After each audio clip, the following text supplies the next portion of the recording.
அஸ்ஸலாமு அலைக்கும் வரஹ்மத்துல்லாஹி வபரகாத்துஹு. தினமும் ஓர் உபதேசம்.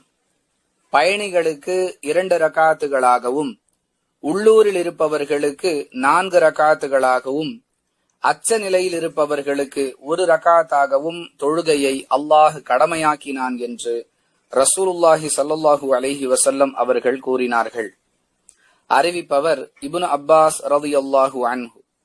நூல் முஸ்லிம், ஹதீஸ் எண் 1224. அன்புள்ள சகோதர சகோதரிகளே, ஒருவர் பயணத்தில் இருக்கின்றார் என்றால், அதாவது தாம் வசிக்கக்கூடிய ஊரின் எல்லையிலிருந்து 24 கிலோமீட்டர் தொலைவை கடந்தவராகவோ அல்லது கடக்கும் நிலையில் உள்ளவராகவோ இருந்தால் அவர் பயணி என்று அடையாளப்படுத்தப்படுகிறார். அவ்வாறு மார்க்கத்தில் குறிப்பிட்ட அந்த தூரத்தை கடந்துவிட்ட நிலையில் உள்ள ஒருவர் பயணி என்ற அந்தஸ்தை அடைந்த காரணத்தால் 4 ரகாத்துகள் தொழ வேண்டிய தொழுகைகளை 2 ரகாத்துகளாக சுருக்கி தொழுது கொண்டாலே போதுமானது.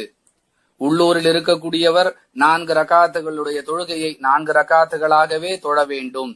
அச்ச நிலையில் இருப்பவர், தெளிவாக சொல்லுவதாக இருந்தால், எதிரிகளால் ஏற்படக்கூடிய பாதிப்புகளுக்கு ஆளாகி விடுவோமோ என்ற பயத்தில் இருக்கக்கூடிய ஒருவர், அல்லது போர்க்களத்தில் எதிரிகளை களம் கண்டு கொண்டிருக்கக்கூடிய ஒருவர் தொழுகையை 1 ரகாத்தாக தொழுதாலே போதுமானது. இவற்றை விளக்கும் விதமாகவே இந்த ஹதீஸ் அமைந்திருக்கின்றது. இது போன்ற பல விஷயங்களை தெரியாத நிலையில் உள்ள நமக்கு இந்த உபதேசம் மிகவும் பயனுள்ளது என்பதை நாம் உணர்ந்து செயல்பட வேண்டும்.